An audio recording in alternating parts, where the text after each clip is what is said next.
I want to welcome you all this morning and make sure we have all the technicalities taken care of here. The subject of today is the ego and the origin of the ego and its impact that it has on us. And I want you all to know, I just want to clarify a little bit the parameters around which we're trying to structure these chats on spiritual matters, and what the way we're trying to do it. And the way we're trying to do it is to really condense the material and not deal with superficial information that is available everywhere else. But I want you really to understand the nuts and bolts of how the entire spiritual engine works, as far as the extent of which that we know of it, and really don't get bogged down in nonsense, but really cut to the chase so that we can speed up contact with the other side as much as possible. So that's the idea behind the slides that are coming here. And I'll start right now by letting you know that the purpose of this presentation is to deal with what has happened to mankind over time, because that the introduction of the ego deals with the progress of mankind since the beginning of time, and I'm talking since the first density. Also, we want to address the light's messages on whence the soul originates, where is it from, and so on. I will deal with that in detail. I also want to introduce to you some annoying players that are amongst us, hindering our ascension to the fourth dimension. Besides that, we will discuss a glaring example of ET intervention in the Bible as an example of outside interference and ego interference. The two of them actually are related, as you'll see. So that will be the purpose of it. And then finally, we'll talk about some tools to reduce the influence of the ego. I would just want to remind you that if some of you are sitting there hoping that Mark is going to show us how to get rid of the ego, I have bad news for you. It is not going to happen. You were born with your ego. You will die with your ego. How about that? But what we can do is we can limit and curtail its influence on us in a dramatic way by taking some simple steps. But you have to first understand what the mechanics are of this. So it may look like some of these items as they progress on the screen may not really be interrelated, but view them as multiple pieces of a puzzle on a table, and then at the end you'll see that it will all come together, and as to how they're linked and so on. Also, I will give you a clear understanding of what the ego is. By the time you leave here today, you will get my very specific definition of what the ego is. You need to know that the word ego has, as you know, multiple meanings depending on how it's being used. And very often in colloquial conversation, we often think that, somebody who has ego is somebody who wants to promote themselves or show themselves. That is not necessarily how the ego is. If you were to look at the writings of Freud, for example, of how the ego is, you would find out that he missed the mark quite a bit as well. So without much waiting, let's go and talk about how and by whom man was created. And I will not go into details of man's creation, because I don't have the very, very, very specific information that could be exposed in such a subject. But I can tell you that man is a subject of both creation and evolution. There's no doubt about that. That the light has confirmed that multiple times. And when it comes to evolution, the first person, for example, that comes to mind that addressed it at the end of the last century or 2 centuries ago was Darwin. And we all know the picture that Darwin has with man growing from an ape-like chimpanzee type individual to or creature up to a walking, standing man, Homo erectus. And that is a nice, it shows up nice on the drawing board. It shows up nice on the slide, but there are multiple holes in that, and it is a fantasy that man evolved in that way. You need to know that.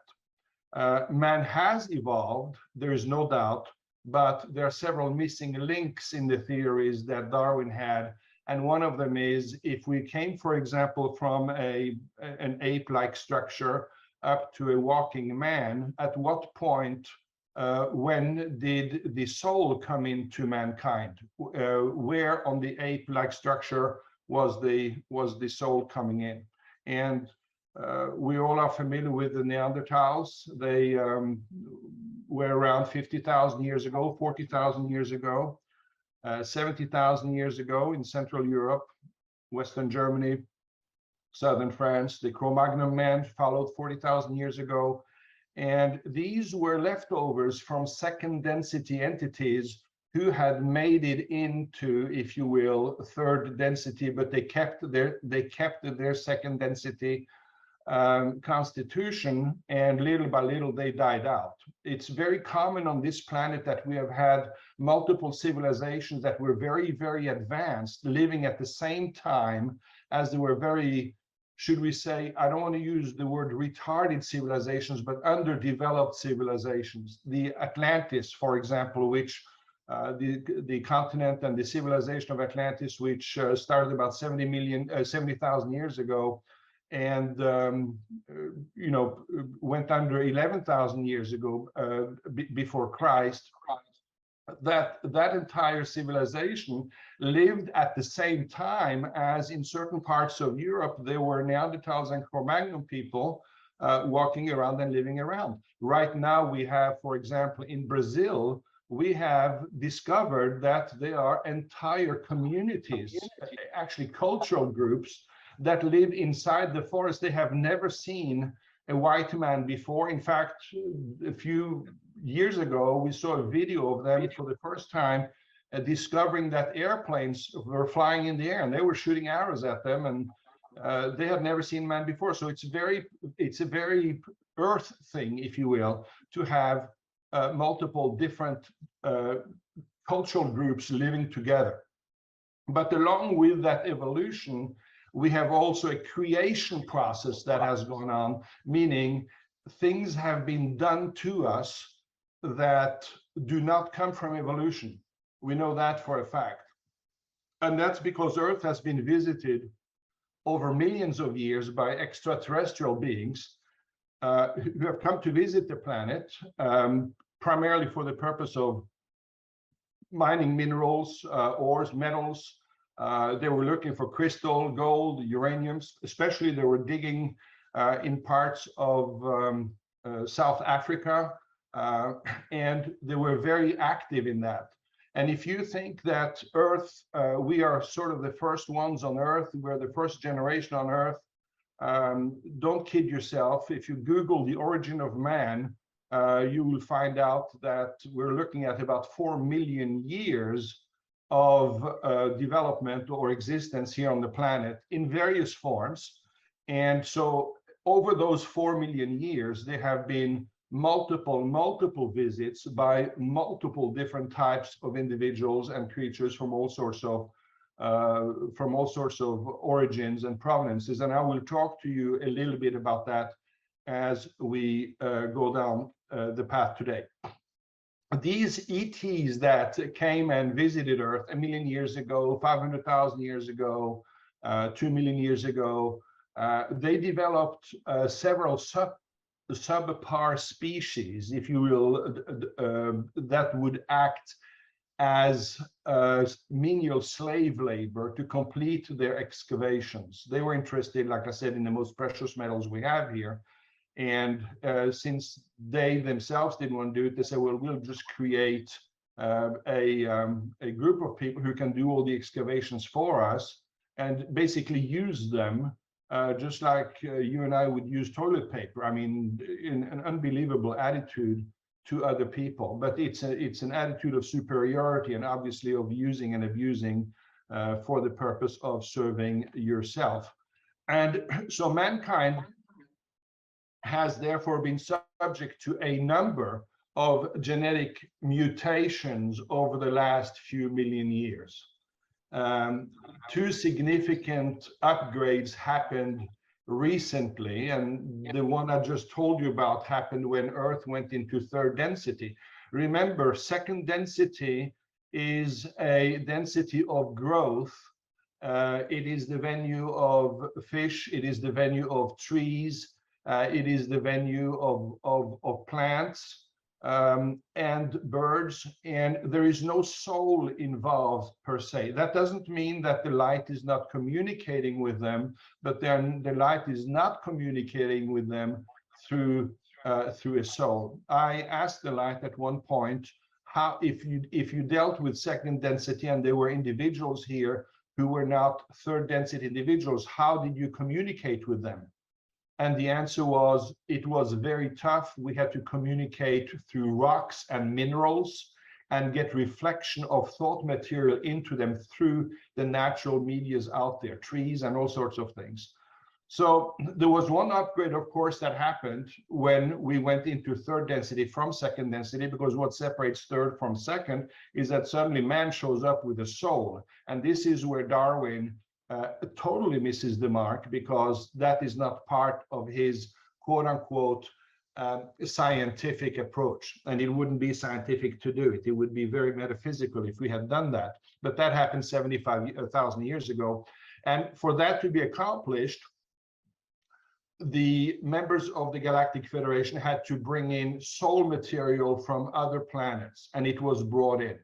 The primary planet that it was brought in for was from Mars, and many of you think, oh, you think about little green men on Mars. No, we're talking about spiritual power or spiritual entities, not physical human beings who are living on specifically on the planet, but the soul material that goes with individuals that are in third density. I'm sorry. So this the other upgrade, of course, that we know of with certainty happened 4,004 years before the venue of Christ in the Garden of Eden, and it's described in the Bible. And we read there that, you know, that Eve was created out of the hip of Adam. So they did a sample, they did tissue removal, and they did all sorts of things, but we know for sure that things happened then, and we can talk some other time as to why it happened and how it happened. But there have been multiple Gardens of Eden. Don't you think that there has only been one? When the Bible talks about the Garden of Eden and how interference was done by the Elohim and Yahweh to come in and create Adam and the Adamic strand, if you will, or the Adamic race, the first thing that happened, well, what happened in the Bible never says there was only one Garden of Eden. It talks about that Garden of Eden and the specific one that was located in Mesopotamia, but it doesn't say that it was the only one, or that there weren't other Gardens of Eden other places. There were multiple gardens out there in various locations on Earth. And our male cultural group differences are a testament to that. We have Eskimos, we have South Americans, we have Australian Subaborigines, we have the African culture, we have the Asian cultures, we have the Asian subcontinent, and so on and so forth. So there are plenty of them, and all of them came, first of all, used the raw material that was on the planet to begin with. So we all come from the same source and from one origin. but we have then taken different paths after that through mutations that were done by and with the help of people from outside. Some of them with honorable interests and honorable intentions, and some of these mutations were done by people that didn't have very honorable intentions, and we shall talk about that because that is linked to the ego, and this is why I'm showing you this.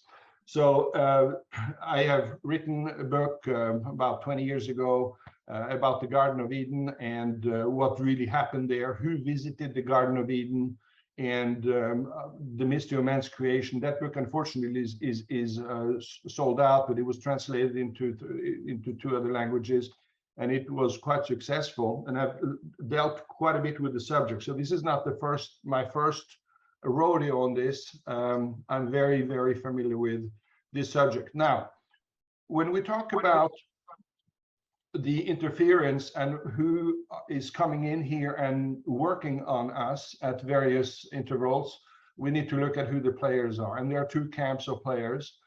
There are spiritual beings who are devoted to the service of self, or the service to self. Their agenda is domination, enslavement, greed, and violence. I mean, and when I'm talking about violence, I'm not necessarily just talking about violence for the sake of conquest. I'm talking about gratuitous violence just for the sake of exercising violence. The Vikings, for example, were known to have done some of the same things. Not that they came from there, but gratuitous violence for no reason. Fourth, these people are typically 4th and 5th densities. What are their names? Who are they? Well, they are the Greys, they are the Siakars, people from the Orion Empire, and they are all negatively polarized groups. Service to self, that's it. Their philosophy is, if you just serve yourself and you take care of yourself, and we teach you how to take care of yourself, you won't need to knock on your neighbor's door when you have a problem, because you won't have a problem. You will be self-sufficient, self-reliant. That makes a lot of sense, doesn't it? When you hear it up front, you think, well, that sounds like a great idea. Yeah, I don't need my neighbor if I can supply myself. Well, the service to others and service to mankind says you can take care of yourself, but you are going to need mankind and you're going to need your neighbor because of one particular reason.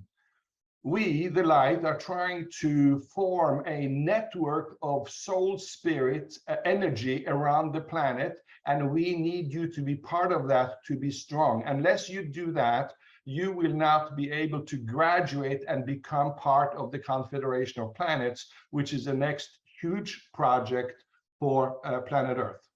So the other group who is involved in players in the ego are the members of the Alliance of the Confederation of Planets. The Confederation work across 7 different galaxies, in other words, ours plus another 6.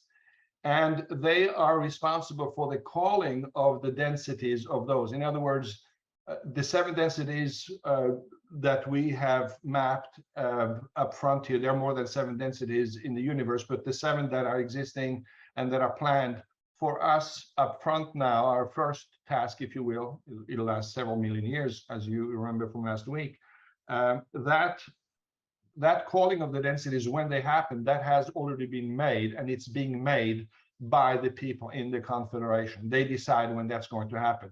So there are about 500 planets in our galaxy who are controlled by the Federation, and those planets, or the people in the Federation, are people of 4th density through 8th densities primarily. So that's who the 2 camps are. And when you look at the goal of our solar system, we talked about it a little bit ago, Earth included, the goal is for our solar system to become a full member of the Confederation of Planets as soon as possible. And moving into 4th density, of course, will make that application much easier, because we are moving from a more aggressive stand into a stand of love and compassion and empathy, which comes with a fourth density. I will also add to that that we here on planet Earth in third density are quite aggressive relative to a lot of other locations with third density in our galaxy, because, as I said before, our soul material was developed on Mars, and Mars is a very proactive, quite aggressive planet. It doesn't have a lot of Venus qualities or a lot of other qualities or Jupiter qualities. It has a lot of energy for violence, and we have inherited that. We have that, but that will little by little, of course, be weeded as soon as we move in to the next field. And I can also tell you that, you know, the pyramids, and I say that parenthetically, were built by sixth density confederation members, and they were built, among others, to point energy beams at the Orion group. Now, you know, we mentioned earlier the Orion Empire. Well, what they're very negatively oriented individuals, and they're very cunning, and they're very sly, and they are very manipulating. And the pyramids were built and they're oriented to point directly at the main the main groups inside Orion, and they are there built as a deactivation shield of negative energy. You know, almost like you try to scramble a signal. That's what the pyramids are designed to do. They're designed to do quite a few other things. They're not burial chambers for kings, by the way, but the kings in Egypt, they were buried across the river down in the valley of the kings and the queens, but not in the pyramids. But the pyramids serve a spiritual purpose there to balance the earth so as to reduce the influence of the negative energy coming from Orion. All right. So what are the warfare conventions? Obviously, the Confederation is in one camp, and the negative, the dark people are in the other camp. What are the warfare conventions? Well, the members of the Confederation, first of all, will never deal with the ego and its source manipulators, meaning that they are fully aware of who is in charge of your ego. And they will never get into conversation. They will never deal with them. They will never reply to them. They are stonewalling them completely, and they will never have anything to deal with them ever. That comes directly from the infinite creator. If your interactions with your ego cause you to fall, for example, or you make, let's say, in the old world, you commit a sin, you make an error, you do something that is not very good. That is a situation between you and the ego, okay? Which is why the light forces cannot have anything to do with pardoning you. If you screw up, pardon the language, you are responsible for that. You engaged the ego and you took the bait, so you need to sort out your own mess. Nobody's going to come and clean up after you. You need to redeem yourself. Nobody can do it for you. Don't get God involved. Don't ask for forgiveness from somebody else. It is you who have to forgive yourself. Watch my video on forgiveness and you'll understand that. But this is a very important thing when we deal with the ego, because it deals with how to sort out the problems with the ego. Both parties, both the Confederation and the Dark Forces, have agreed to zero interference on free will, meaning it is a galactic convention that you don't mess with people's free will. The Dark Forces, however, as dishonest as they are, often violate and do not abide by that agreement, and this is what causes a lot of problems. There is a shield around the planet at this moment, and it's been in place here for a long time to prevent just anybody to come in. There are a few loopholes in there, and there are a few gaps in the fence, if you will, and some of them have come in, and they do come in from time to time, and they cause quite a bit of havoc. Okay, so that needs to be dealt with. So our ego defined is that the human ego, listen to this, is a communication device implanted into our DNA by evil extraterrestrials. It's present at conception because it's part of our DNA that was put in several million years ago. And it is linking our emotions, thoughts, and actions through remote telepathic control to the darkest and most destructive extraterrestrial beings in our galaxy and beyond. I will repeat it. It is a communication, your ego is a communication device. You can't get rid of it, it's there to stay. It's implanted in your DNA, you can't get rid of it. Nobody can get rid of it. I asked Yeshua one day, can you get rid of my ego? I said, I'm sorry, it's there to stay. You gotta live with it, but we can teach you how to deal with it. It's put in place by those dark forces, the service to self individuals we talked about, the Siakars, the Orion Empire, and all the others. It's present at conception. It links our emotions, thoughts, and actions through remote telepathic control to the darkest and most destructive ETs in our galaxy and beyond. So when you hear people say, oh, your ego is that little voice sitting on your shoulder, or that's a little parrot sitting on your shoulder and whispering to you how to do things, it's more than that. It's a control situation. I want to give you a picture. I want to give you a picture of how we are as individuals as we're born into the system. Imagine you being in front of a pinball machine, you know, and the ball in the pinball machine that you're going to release with before it goes into play, that ball is you. That shiny metal ball is you. So you're shot into this. Now you're born into life. And what happens to the ball when it goes into the pinball machine? Well, it hits one edge with a rebound and a reflex and a spring, and it does this and it goes there, it goes that. You don't control where the ball goes. You go wherever you're being told to go. You just bounced around. You're literally kicked like a can down the alley. And that ball, that is you, and you don't have much control of your life. Why? Because that pinball machine is your ego. It tells you where to go. You don't tell yourself where to go unless you know how to control it. So it's a very, very, should I say, device that keeps you out of control of yourself unless you know what to do. All right. So that brings into a question where your thoughts are coming from. Traditional science will tell you that your thoughts are generated from yourself, from within yourself. In fact, you read Freud or some of his students, Jung and others, you'll see that they say that it will originate from yourself, but it originates actually from three sources. A very small amount of our thoughts generates from within ourselves. There are thoughts that do generate from ourselves. For example, if I say to you, what is 2 + 2? You will answer, that's 4.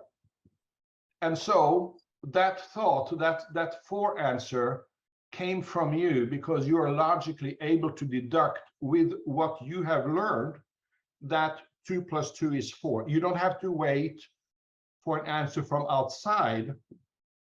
You don't have to wait for galactic interference into your mind to figure out that 2 + 2 is 4. You know it up front. Number 2, your thoughts emanate and come from the dark energies feeding your ego. Remember, the dark forces are sitting on the other side and they're saying, oh, how am I going to influence Mark? How am I going to influence Mary? Well, I'm going to send her a thought of this and that and the other, because that will totally serve the service to self, so that we can train Mark to become a service and a servant to himself. All right. The third way is that the light, which is only positively oriented, gives us thoughts, and they are given to us through the seventh chakra on the top of our head, and that is the sort of the reception antennas area of our body. We're actually a big walking antenna for the light, but the entry point is the seventh. So the seventh chakra, the top of the head. So that's where our thoughts are coming in. We get, depending on what you decide, we get our thoughts from there. So you can ask yourself, where do I want to have my thoughts coming from, and do I want them to come from the dark energies out there, from the ETs? Do I want them to come from the ETs that are from the light, from the Confederation, or do I want to rely entirely on myself? Nobody else is going to tell me what to do. Okay, you need to make a choice on that, because that will determine how the ego controls you or doesn't control you. All right, so I want to talk to you about a strange thing here. As called it, what happened on the mountain, and some comments on the most extraordinary hiking trip ever, namely when Moshe went up to the mountain and received the 10 Commandments. And I want to talk to you about the influence of the ego and the influence of individuals that have to deal with that. You know that at the time of the start of the Adamic strand, we talked about it 4,400 years before Christ in the Garden of Eden, and that is calculated.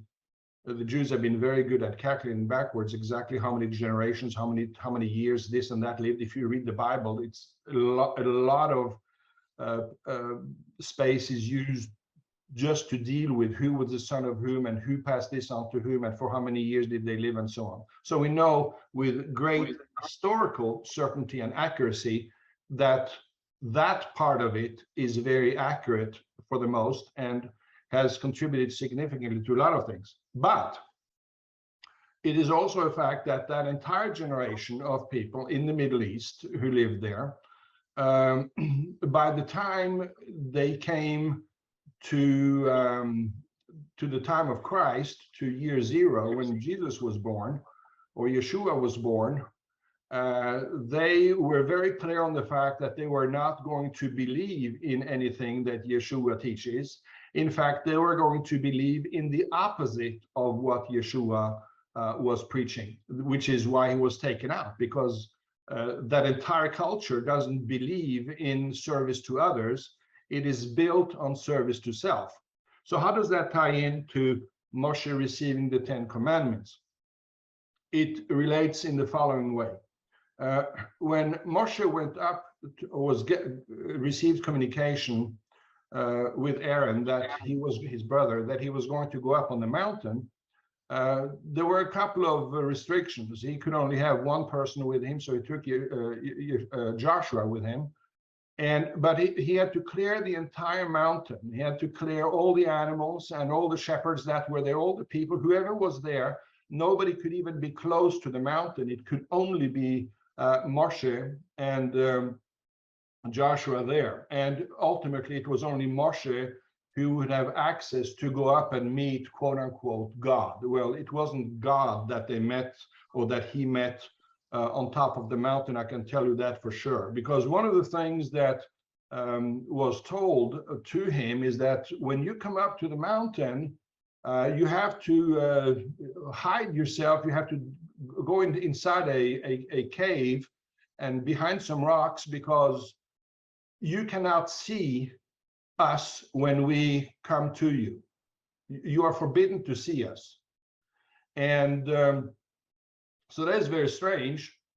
And then after that, of course, he gets the he gets the 10 Commandments, okay, and he takes his commandments and he walks back down. And at the same time, the entity that was visiting him, which was, by the way, in the form of a spaceship, and we know that because the whole top of the mountain is totally torched off. I mean, you can't, it's all black, but that has been burnt irrevocably with absolutely zero growth. Even today, there is no growth on top of that mountain from the liftoff of and the landing of that ship, and he was not allowed to go and see it. Why? Because it was not God at all talking to him or being there. It was ETs, but they were not ETs of the good kind. They did not come from the Confederation of Planets. These people that Moses met on top of the mountain, they came from the Orion Empire with very evil intentions.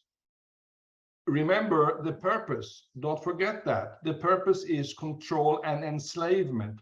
The operative and most operative word for their modus operandi is enslavement. How can they control you?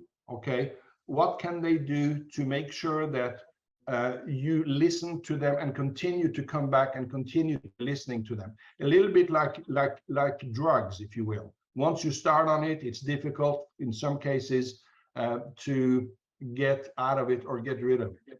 So he met with these people up there, and then he came down. I mean, he had been exposed to some phenomenal radiation because he was lit up like a Christmas tree.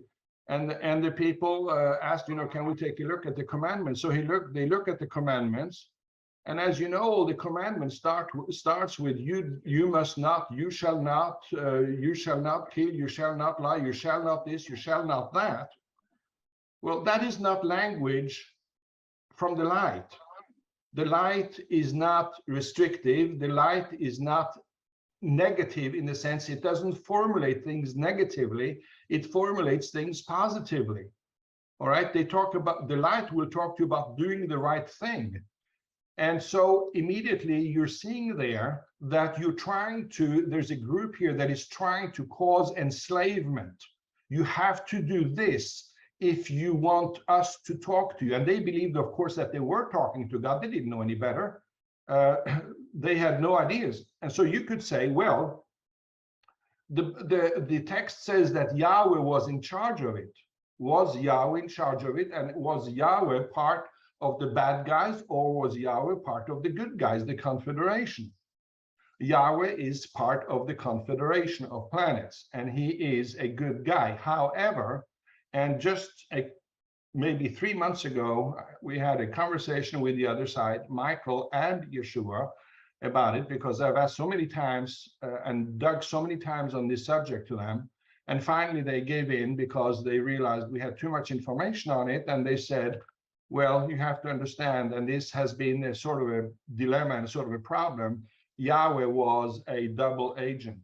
He listened to the plight of the Orions and the negative people. Why he did that is a speculation that we don't have to deal with here, because we're not in charge of his soul development. But it's clear that Yahweh gave the green light for that to happen. It shouldn't have happened, but it did happen. And we're not either going to talk about the reliance on servitude and enslavement that later became the trademark of the Jews from that point forward, but that is definitely something that has caused a lot of problem for a lot of people, okay? And the Abrahamic side strand, if you will, that happened with Ishmael was also subject to that, but in different ways, and we'll deal with that some other time. Maybe we can deal with it next time when we deal with reincarnation, because it has to deal with, or it has to do with Muhammad and everything that happened there. And it's a very interesting topic, by the way. So anyway, so you need to know that the Jewish people, and God bless them, they, you know, they do not know that they don't know. They think that they know, but they actually don't. And they're doing things that are beyond their control. It's a little bit like, you know, you get drunk and you do things that you don't know that you're doing. You're oblivious to the process. So that is an important thing to look at, and that is an important thing to consider. So that set aside, what can you do? All right, the ego is there. It's an implant in your DNA. It's a direct link for you to listen to the bad guys. Imagine that. Look, imagine you lying on a hospital bed, okay, and you need intravenous infusion of blood into you. So you're hooked up to a blood machine. to get fresh blood into your body. And then you have in the other arm, you have another infusion, you have another syringe that goes in that gives you sewer, unprocessed sewer water. So you have fresh blood in one arm and fresh sewer water on the other one. And the nurse comes in and she says, well, we're going to give you transfusion. And she taps into you the sewer water instead of doing the blood. That's what the ego will do. You have the choice of the sewer water or the fresh blood. So you will not eliminate the ego's influence, nor will I, until we reach sixth dimension. That's a dimension that can only be reached by positively polarized beings. Okay? There is no negative polarization in sixth dimension. That is why so many spiritual leaders, Yeshua, one of them, Buddha, another one of them, we can take all of the Indian ones who have pointed out that mankind is going in one direction, and that is in a positive direction. In the meantime, we are heavily disturbed by these outside interferences. The second thing you can do is you can make a clear statement to yourself that you are on the side of the light, or if you choose to be on the other side, it would help the ego if you made a clear statement on that. This is critical because you must be prepared. As soon as you do, you will be attacked through your ego, through illness, through conflicts, through nightmares, etc. In fact, one person who listened to this broadcast last time we had it, and we share some pretty powerful information here sometimes, was immediately contacted by the negative ETs on the other side, not too long after the broadcast, maybe a day or two or three, I think. And a voice came into this person's head and said, "You are going to die." And of course, if you hear that, that's going to make you really consider, or to scare you. It's designed to scare you. It's designed to create fear. The main oxygen line to the dark ETs is, of course, fear. But that is not language that comes from the light. The light is not going to tell you you are going to die. That comes from the negative side. So the third thing you can do is you can start to learn how the ego works, is to start observing, of course, not with the intent to judge, to observe the behavior of those around you and perfect your detection of ego-driven behavior. Learn how to spot it, learn how to see it. Like, where do you observe service to self versus service to others? Okay. Once you become aware that there really people are a composition of both, and it's not a 50-50 ratio most of the time, it's most of the time we do a lot of things that are not beneficial to others. We do things that are beneficial to ourselves. But, you know, anything from narcissism to egotism to all sorts of things, all of that, violence, all of that is service to others, service to self, instead of service to others. And number 4, you can make a clear objective for you to read the #1 textbook on the ego from the light's perspective, of course, to fully understand the psychology of the ego. And I'll talk to you about that book in a second here, and I'll present it to you, and you will have the ultimate answer of a textbook that comes directly from the other side for that. What else can you do? You need to stay away from environments that prevent you from listening on what's coming in from the light. The light is trying to communicate with us every single day. Unless you have told it not to communicate with you, then you won't hear from them, because they depend on free will. So you need to open the faucet and say, hey, come on, guys, tell me what you need. I'm open for you. Holy Spirit, you have free access. I will listen. Cut out television. Okay? leave, not live, leave, a misspelling there, leave earplugs behind. Cut out music and radio in your car. I know most of us, we jump in the car, the first thing we do, even before we turn on the ignition almost, we turn on that radio or put in a CD or do whatever, or connect it to Spotify or whatever we have out there to get some music in. Don't do that. Why? You can't multitask your hearing. I am a professional in the field. My ears have been tested scientifically. You cannot multitask your hearing. It's very, very difficult. Ask professional interpreters that work at the UN. They will tell you it's a task of a lifetime to do it.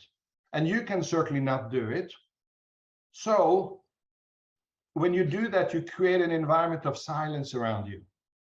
And that allows you to do what is ultimately yoga. Yoga, the way people do it right now with a lot of exercises and stand upside down on their head and this and that, the other, that's a thing that's about 250 years old. But yoga existed thousands of years before that, and it actually means immersion into the universe and the quietness of the universe and in your environment. You immerse yourself into your environment. You share the environment and the environment shares with you. That is true yoga. When you do that, and if you turn on the faucet that allows the Holy Spirit and the light to come in, then you will have complete protection to the extent that you can get it. Turn your cell phones and tablets off at night, or put it on an airplane mode. Yeshua told us directly, Mark and Pramala, you need to turn off your cell phones and your iPads at night. And I thought about it. I said, well, that's, and then Christopher said, well, how are you going to do the remote control for the heat and air conditioning control at night, which I do through the phone and all that? Well, you don't. But you need to turn it off. Why? Because the dark forces have energy that can hijack the waves through your phone, and they use that to get to you. This is not an invention of Marx. This comes directly from Yeshua, and he has told us this several times. Finally, we listened, and let me tell you, one thing is going to happen immediately. You are going to sleep a lot better. Reduce, of course, television. Live the right way so that you can get rid of the influence of the microwaves that they use, or the waves, radio waves that the dark ETs have learned to use to influence you.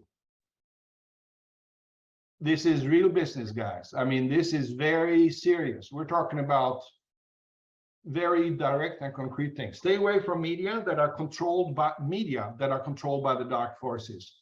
By media, I'm talking about Facebook, for example, and there are plenty others out there, but Facebook is one.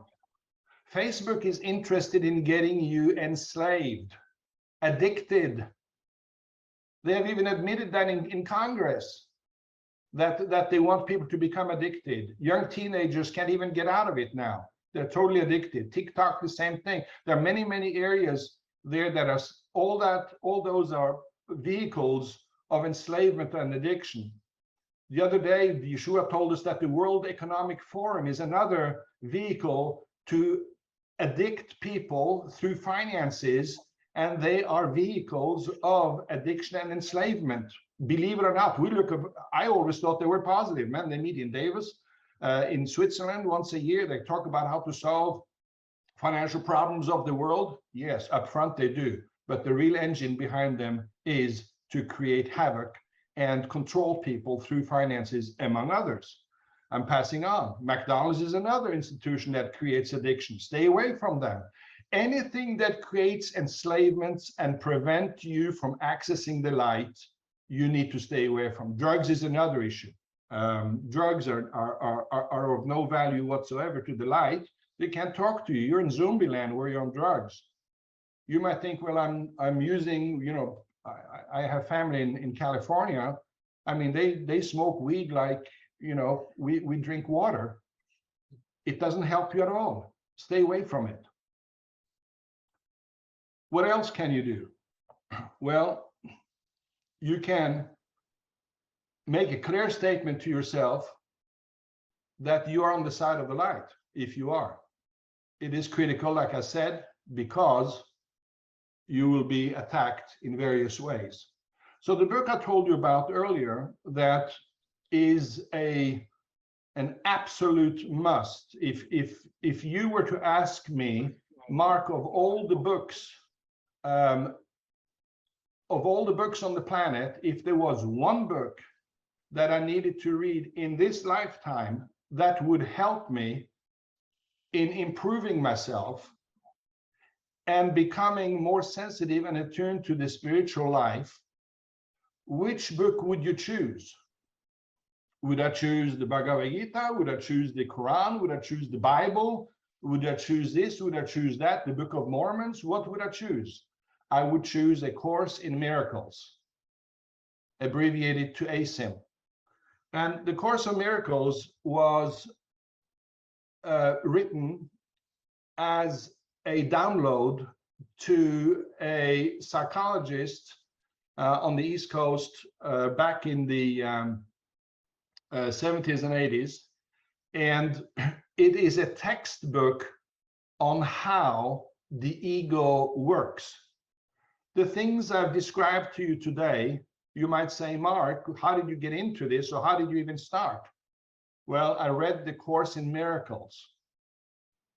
And when I bought the Course in Miracles, because I got a message from the light one day, you got to buy A Course in Miracles. I'd never heard of it. I thought, well, that's great. I love magic, so why not? You know, miracles, that'd be perfect for me. That's exactly what I'm looking for.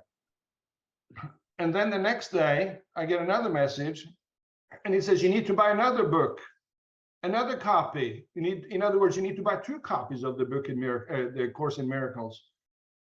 And then, of course, on the third day, I realized then why I needed to buy 2 copies, because one was for me and the other one was for my wife, Pramala. So they wanted us to read it together. Nice. So we said, well, we're going to start reading the Course in Miracles. So we start reading. And as soon as we started reading, it was like hitting a ton of bricks, because that stuff is heavy reading. It took us 1 year to read the book, because we had to reread and reread and reread to make absolutely sure we had understood the most complicated paragraphs in there. It's not written in what you would call Coke ad language, okay? It is heavy duty philosophical reading, but it has been dictated by Yeshua himself to this psychologist on the East Coast. Her name is Schuckman. And I recommend you read it. I recommend you buy it. It's available for free in its electronic version. But Yeshua told us, don't get the electronic version, because then you'll be subject to the influence of the other side. Buy the paper version of it so that you don't expose yourself more than you have to. And then we asked, of course, well, what about when we use phones and things like that for business? He said, that's fine. You have to, you do it, but limit the use of it. So A Course in Miracles, highly recommended. You'll probably spend $30 if you buy a hardcore copy. I mean, a bound copy. You can get it free online through the Course in Miracles Society. It's a nonprofit organization. They're not interested in the money of it, like I said, because you can get it free online. But I recommend getting yourself a copy, read it. And even if it's difficult, if you have problems reading it and you have questions on it, you can pick up the phone and you can call me, or you can call Pramala, and we will walk you through whatever you're having a difficult time with, because I'm sure we can shed some light on that. It's critical for you to do it. The best book you can put in your hands at this moment.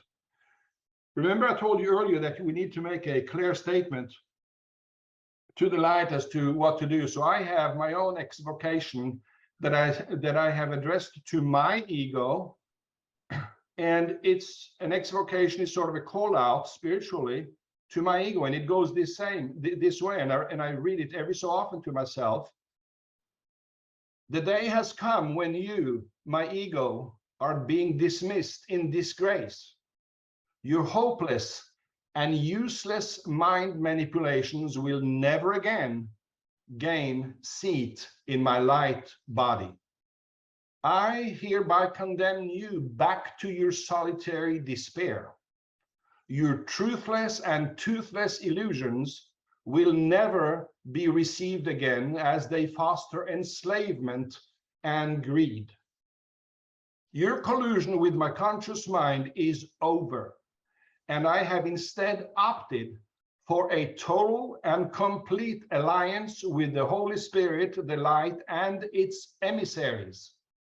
This alliance is irrevocable and permanent, and not limited to this life cycle, but is final for all future incarnations, in other words. My body's new manager, the Holy Spirit, meaning the light, will never, ever deal with you. Therefore, I terminate and dismiss your attempts to influence me, as I view your ideas as distorted and insane. Your conniving logic is rooted in delusions and a delusional mind of fraud and selfishness. Should you try a new approach, through dreams, collusion, thoughts, or otherwise, you will be severely rejected, ridiculed, and defeated. In the name of the infinite Creator, let this be recorded in eternity for my protection. Amen. If you read that every so often to yourself before you go to bed, that is an affirmation that will be heard loud and clear and will ring through the universe like chiming bells.